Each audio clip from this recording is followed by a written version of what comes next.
So this portion of the agenda is, again, in the spirit of educating parents from A to Z. We spent, the upfront of the agenda talking about what to look for, predators, what are their tactics, a story about someone's survival through this, and the importance of believing your kid and figuring it out. So this is a critical step for parents, and gosh forbid any of our parents in the room who haven't lived this with their child have to go through this. But we really believe that it's better to just be informed and have the knowledge. It's going to be a shock. You're in crisis mode, and there are folks who are well versed on what happens. And because this is so underreported, child sex abuse is underreported. We really believe that for validating a lot of what's occurred to a child and also keeping that child molester away from others, from other potential victims, this part of the process of reporting the crime and how investigations are conducted are so important. So you're not in the dark about what's the right way to go about it because you're in shock and you feel like you're alone. But really, lots of parents have gone through this, but we want to equip more parents. So with that said, we're thrilled to have our guests from Chicago Police, Emily Rodriguez. She'll introduce herself to be with us tonight to explain all of this. Thanks, Emily. Thank you. Hi, everybody. I'm Detective Emily Rodriguez. I've actually been working or handling sex crimes against children for, I'm dating myself here, for 18 years now. And I do it because I still love what I do. And I know there's a lot of people who might not think this, but there are a lot of detectives and officers who really do want to do this kind of work and want to try to help children and their families and put people away to avoid them doing this to others, or at least have them register to make people aware of who they are and where they're at. It's a crime, report it. That's very important, whether you think it can be reported, whether time has gone by, whether it just happened. It's a crime. You need to report it. It's the only way we know what's happening. That's me. That is our contact information. We work out of Chicago Children's Advocacy Center in Chicago. We are the only unit that's not in a police facility. And this is all we do. All sex crimes on children, all internet crimes against children come to our unit there at the Children's Advocacy Center. So just the facts, please. If your child discloses to you that they have been abused, you're probably going to want to know all the details. Don't make them explain in depth what happened. For now, just get the bare minimum, as when you report this, your child is going to be interviewed by professionals. Now, by what we say is don't make them, is let them talk to you what they're comfortable talking to you about. Once you know it's a crime, there's really no reason for you to keep egging them on. Well, tell me more, if they're not at this point comfortable. It already probably took everything they had to be able to tell you what they've already told you. And go with what they've told you. And really, I think most children, they have been most successful in what's happened to them in the future when you see them years later, have been kids where the parents have believed them and they didn't have to explain it all. They knew this was wrong and we're gonna do everything we can to help you. And we just took it from there. Details. It is a traumatic incident. So there's going to be multiple interviews, at least that's how it used to be. There were multiple interviews. So now what ends up happening is they usually come, in Chicago, they come to the Children's Advocacy Center. It's reported either via DCFS or through police. And once it's reported, it's going to come to our unit. Our unit then will set up these interviews with the families. If DCFS is involved, we kind of work together even though our reports are apart, and you'll see that more into these slides. So there's going to be a lot of people involved. They're going to listen to what your child has to say.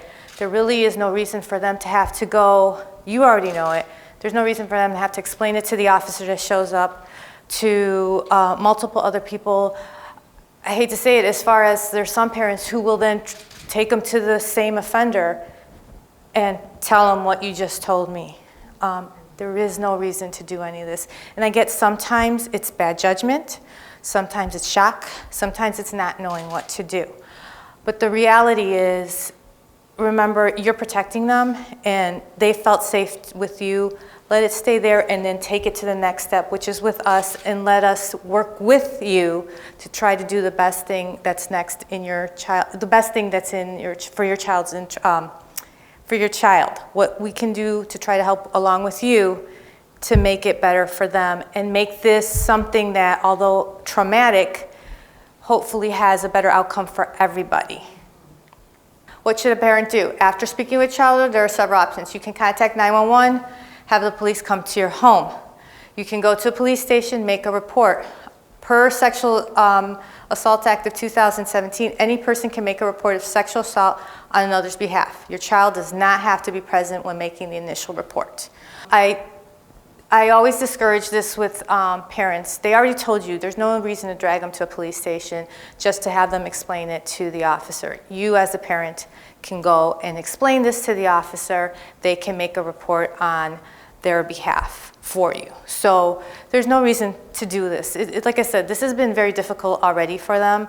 The less trauma we can put them through, the more positive they're going to feel about the whole situation. Any police station, you can make a report. Any police station. Do not let anybody in a police station, no officer, tell you they cannot make the report. It doesn't matter. It happened 10 years, 20 years. It doesn't matter if your child now is an adult and you guys are going in there and she wants to, or he wants to disclose what's going on. It does not matter. They are to take the report.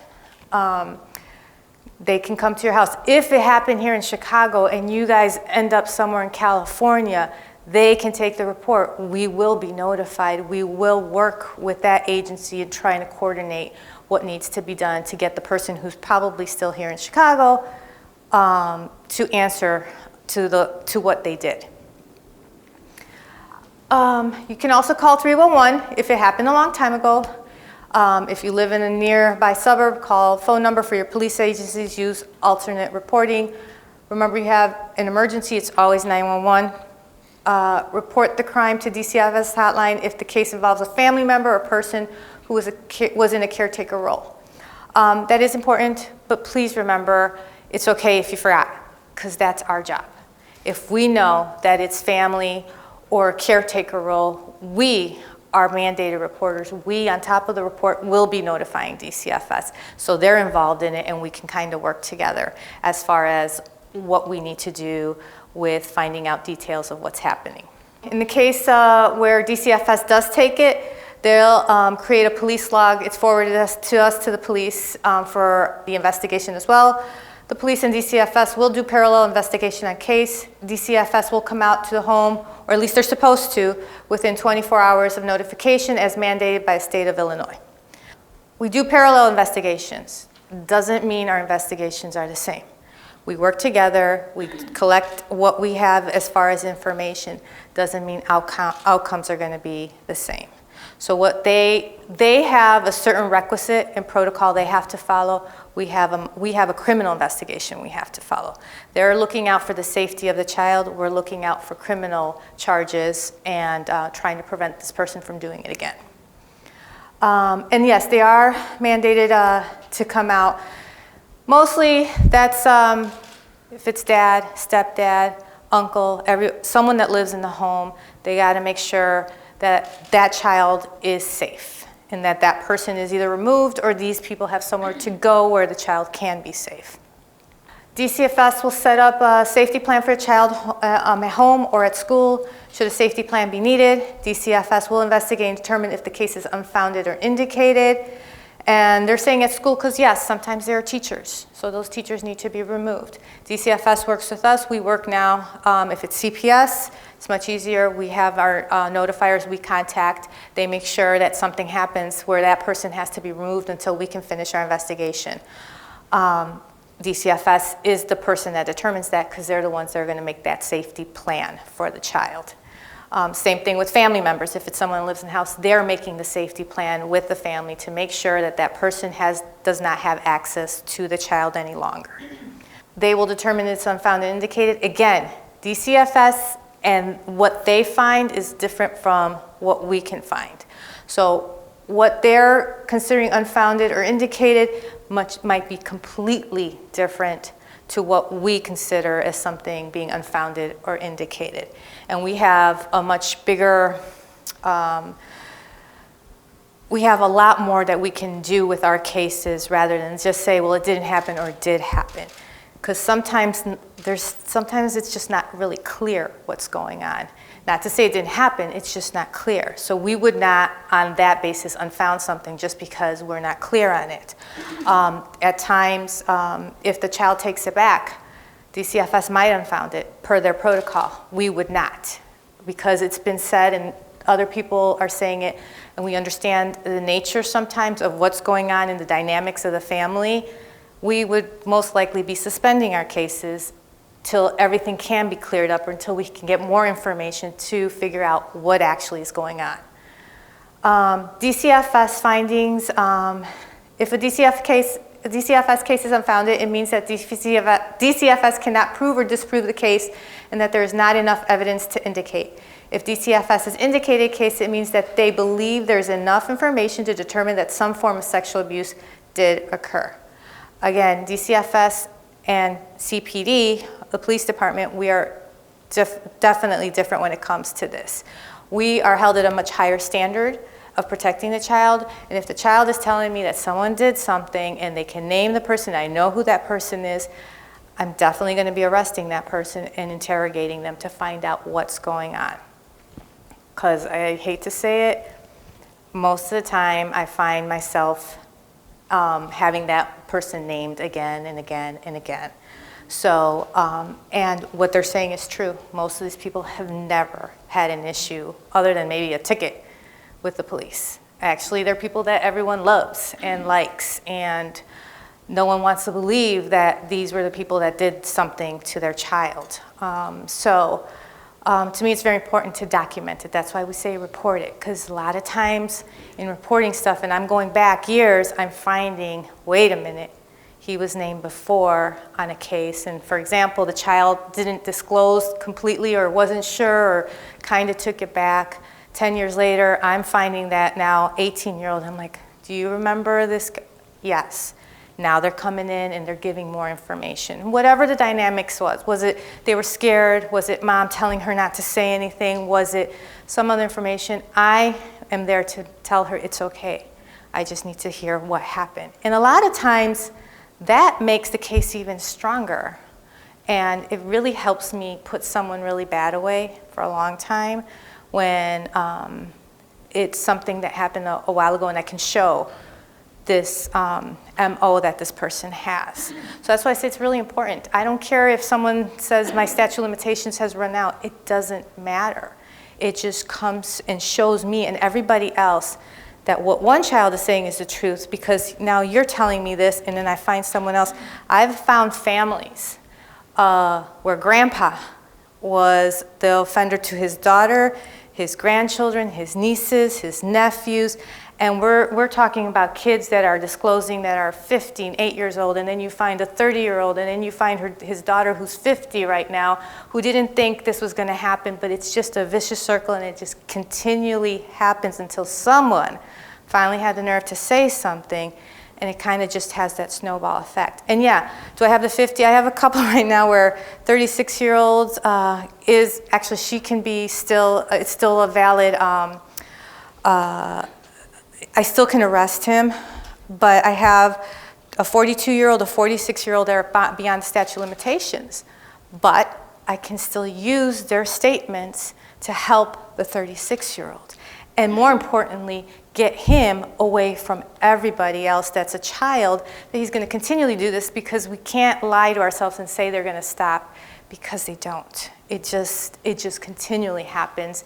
And I see it over and over. And yes, they're right. They're not the monsters. They were the helpful grandparent who's always there to help and babysit for your child, who's always buying them the nice things.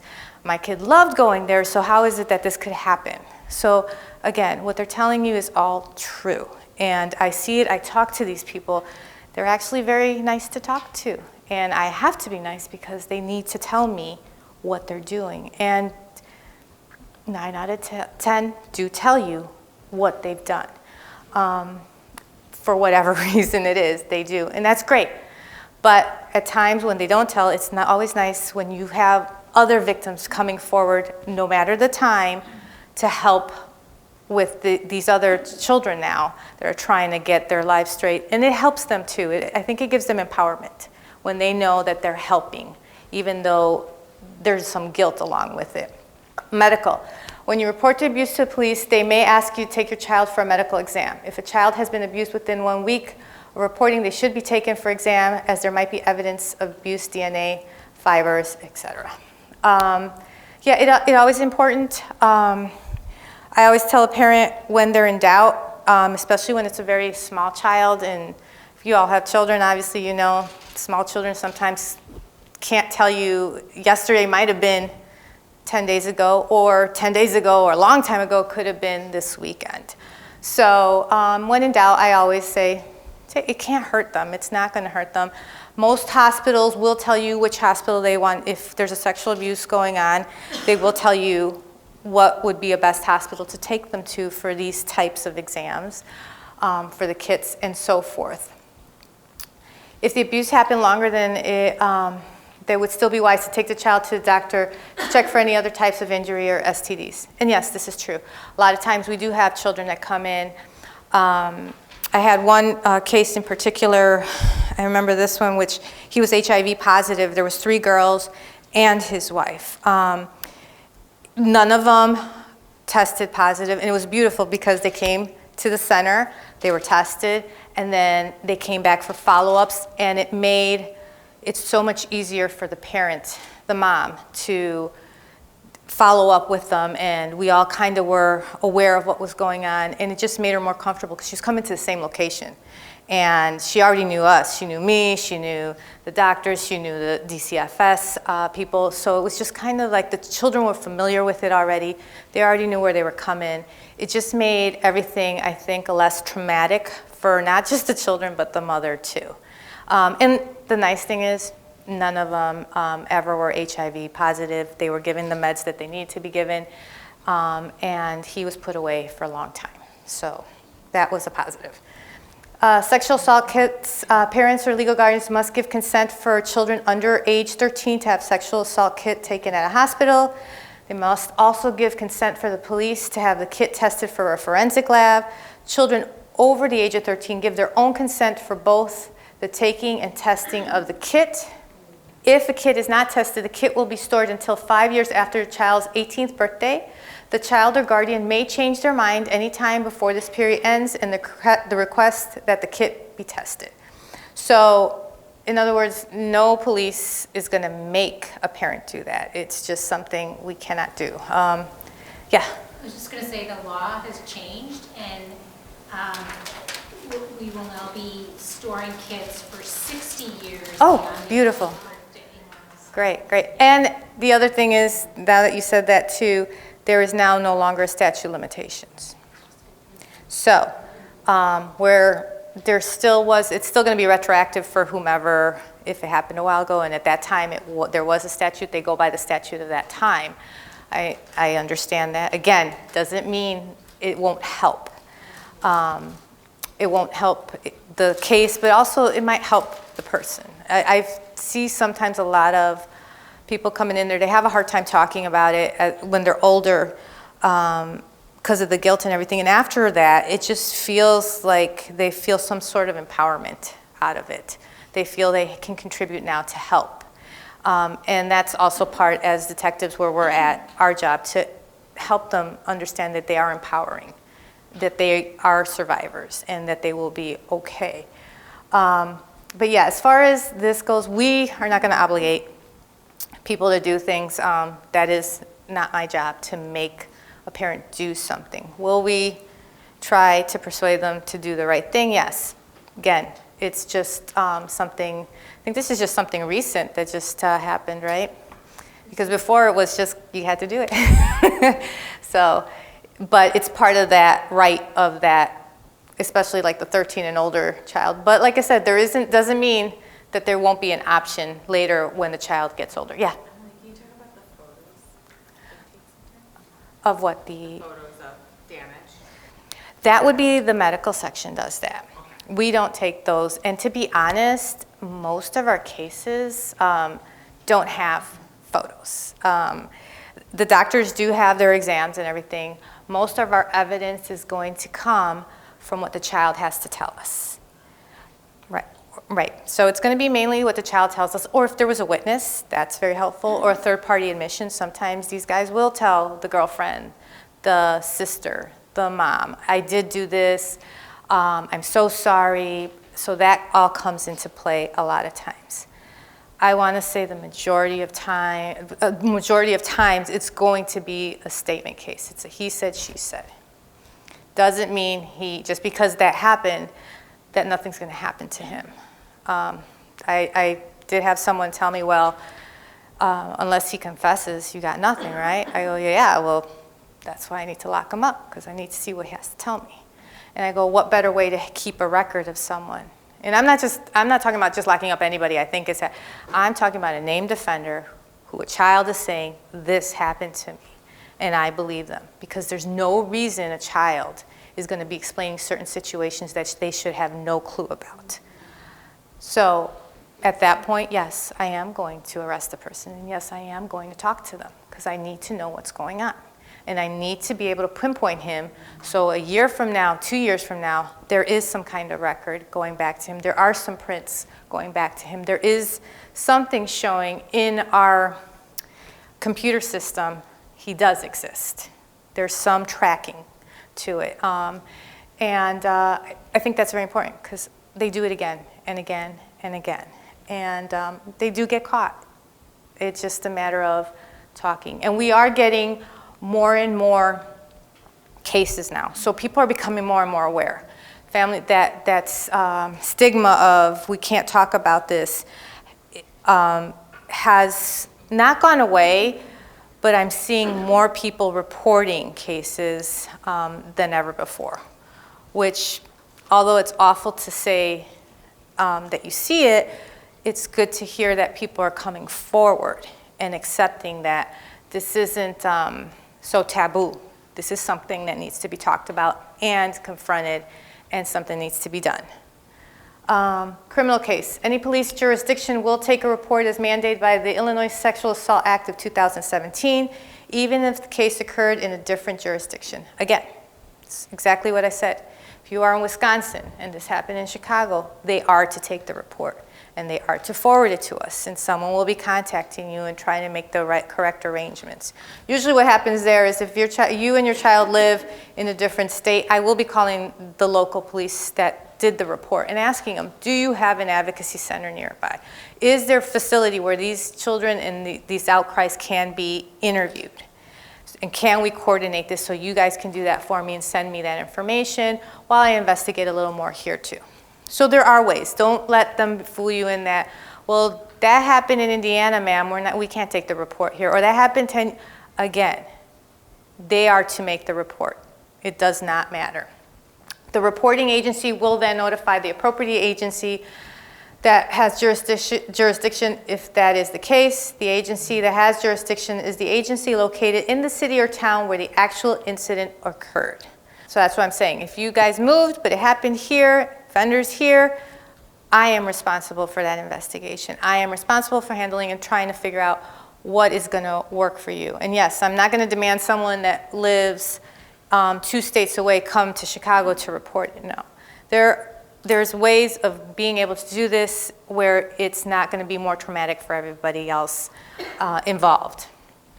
Criminal case, once the agency gets the case will be forwarded to agency's detective division, who will be having the responsibility of investigating case. A detective will reach out to the family and arrange an interview with the child. In Chicago, child sex cases are normally investigated by a detective from a special investigations unit. This unit is a unit that devotes all of their time to investigating sex crimes against children. We handle sexual abuse of children aged 17 and under when it's a family member, person of trust, and any child that's 12 years old or younger. So it doesn't matter who did it to the child. If they're 12 and younger, it's coming to our unit. Family member, person of trust, that means any teacher, any priest, any policeman, any fireman, that comes to us as well. Family member, mom, dad, uncle, stepdad, all comes to us.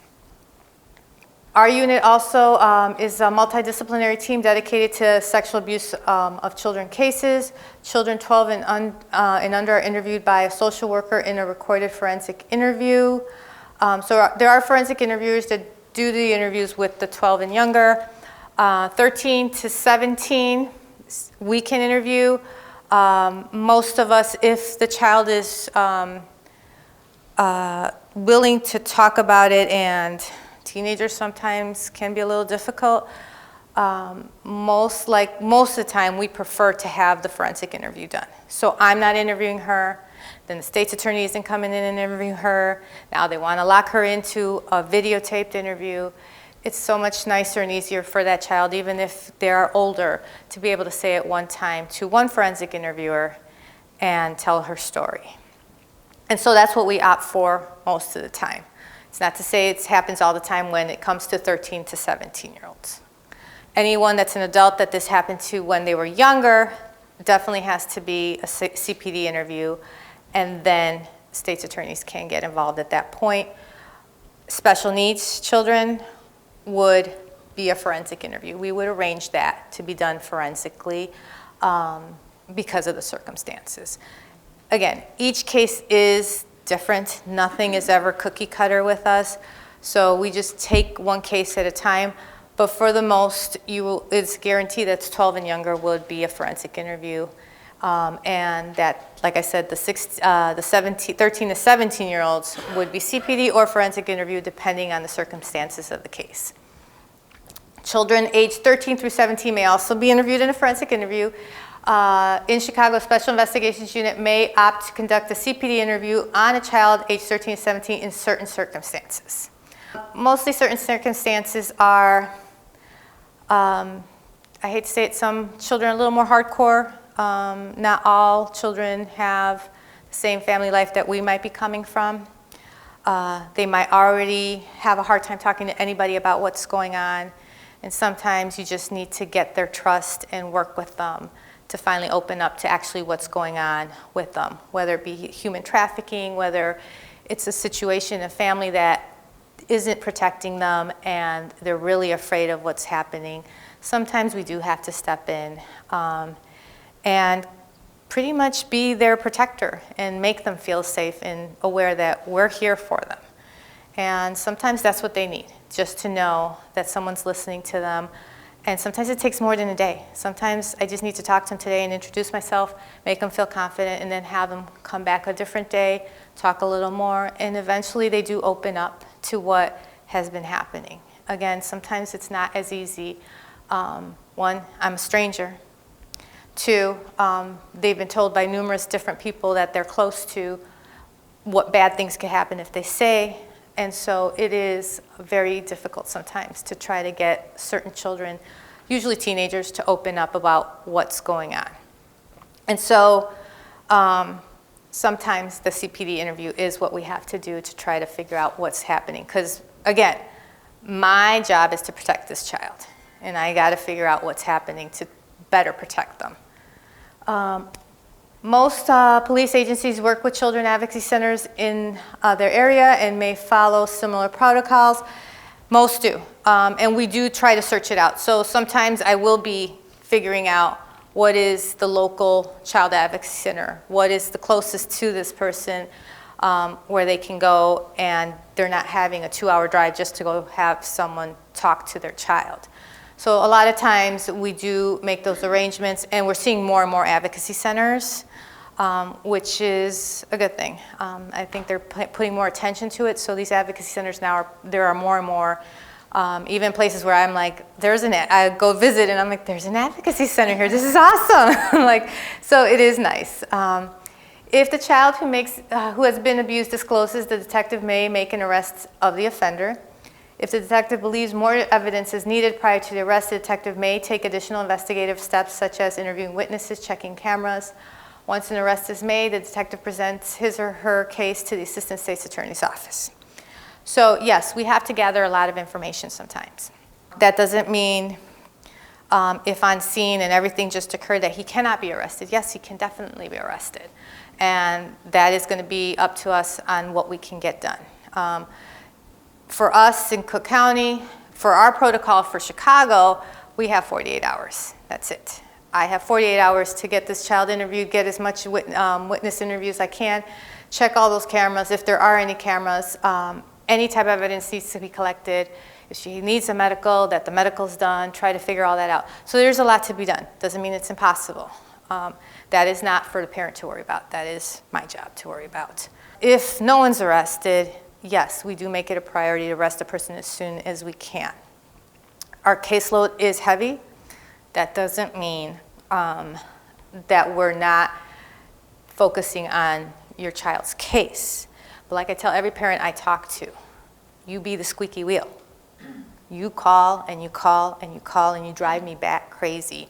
I will call you back. Because I'm sorry to say, there are thousands of cases coming in. And of those thousands, I'm getting hundreds of them. And of those, I am trying to get through them as best I can. And yes, I might get 10 in a day, and I'm going through them. I'm interviewing people, and I'm putting that one at the bottom because next I have to talk to this child. And yes, it's sometimes going to be, it's been a week, it's been a month. What's going on? I tell the parents, don't think I forgot about you. Be the squeaky wheel. I will not be offended if you're calling me. That is your job, to find out what is going on with the case. So please be aware of that. Let people know. Squeaky wheel, that's your child. That is your job. Do what you need to do. Yes? I was just wondering, for filing a police report for things that aren't physical abuse, what if they're more on the spectrum of the more fuzzy behaviors, like, oh, this person seems to be a voyeur, or, you know, it's like the child was made to feel uncomfortable or put in a strange situation. At what point do you file a police report so that it's documented versus you talk to the other parents on the playground and you try to, you know, see if something's going on? Well, first we have to know that there's a crime committed. Right. Although sometimes they will take reports that are non-criminal, but it just depends on the nature. And everything is so different. I hate to tell you one answer. It just depends on that situation. And the totality of it. There's no problem with going to a police station and saying, hey, this is what's going on. Is there something we can do about it? Their job is to try to figure out, is there something criminal that's going on, and can we do something about that?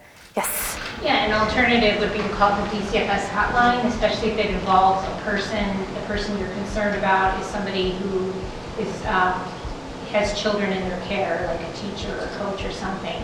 And you could just present the information, the concerns you have to the screener who answers the phone, and they may just take it. There may not be enough to take a formal report, but they'll take the information and keep that information on file in case someone else calls in, or they can check that name in their database and see, oh, this is a third parent that's called with these concerns. We should conduct an investigation. So that's right. Right. Or you got the weird person at the park that keeps showing up and has no kids and there's no reason for them to be. It's okay to call 911 and say, hey, there's a suspicious person here. Can you guys check it out? Let them check it out. For all you know, he is a registered sex offender. You don't know. And if your gut is telling you something's not right, there's nothing wrong with doing something if it's protecting your child. You know, what's the worst case scenario? Is that he is doing something and they got him. Or he wasn't doing anything and everything's okay. Oh, I can breathe again. Instead of wondering what's going on here. It's better safe than sorry. Always better.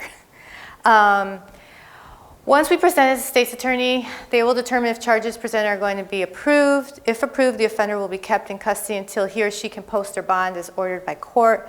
The case may go to trial depending if the offender wants to fight the case or not. In some cases, the offender may plead out.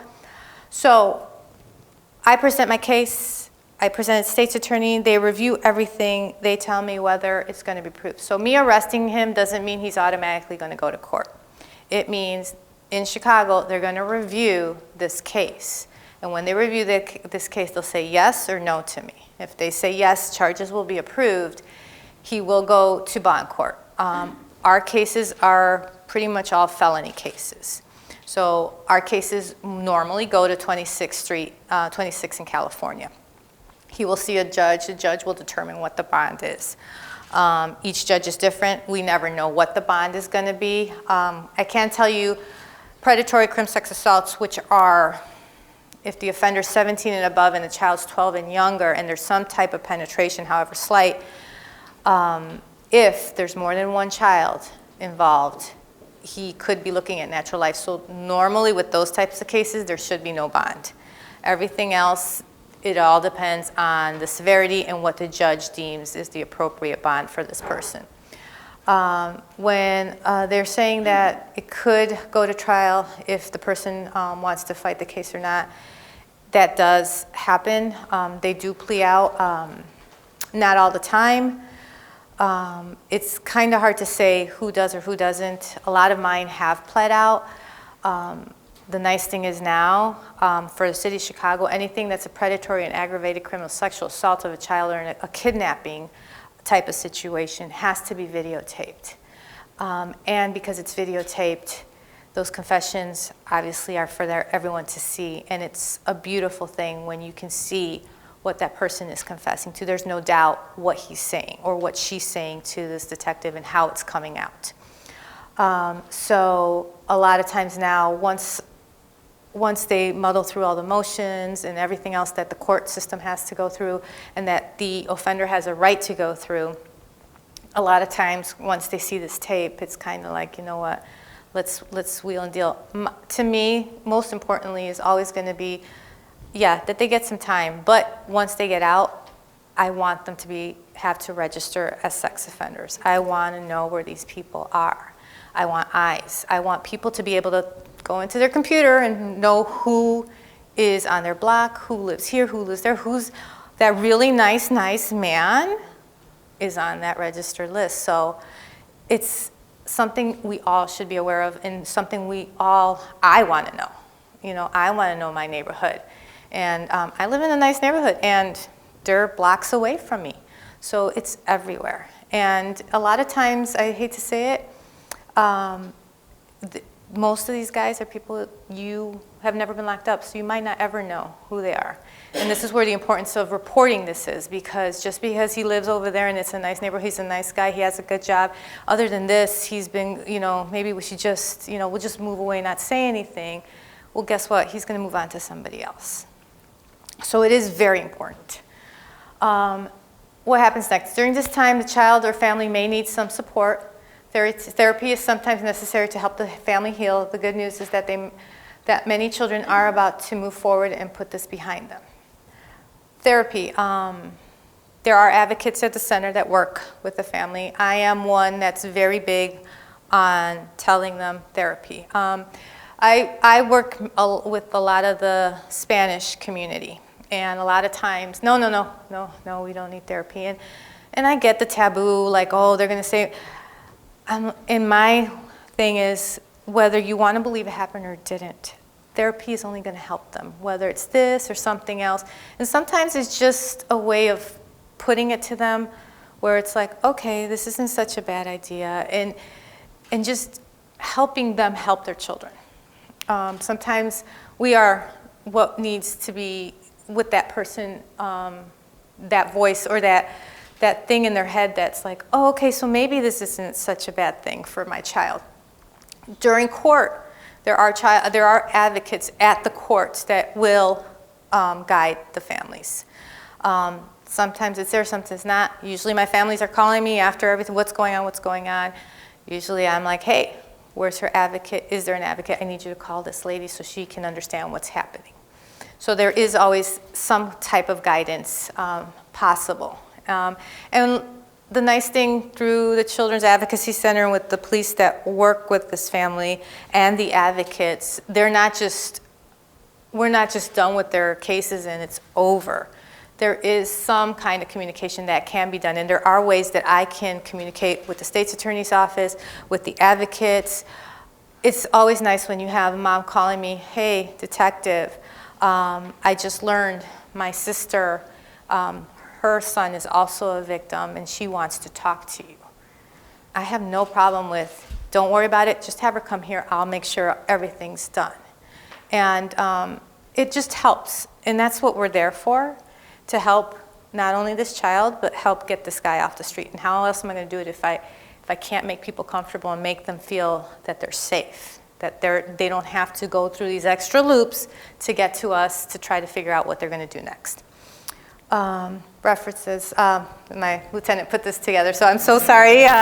It's not my presentation, so it's kind of winging it. But yeah, if anything, I think what's important is report it. It doesn't matter what it is, report it. Let us muddle through what we got. Sometimes, believe it or not, what I think is maybe nothing turns into an avalanche of things. And as sad as that is, we need to know about it. And that's the most important part, because we need to get rid of the person on the street and put them somewhere where we can watch them, where we know where they're at and we can see them and we can protect our children. That's it. Thank you. Can everyone just give a huge... Thank you.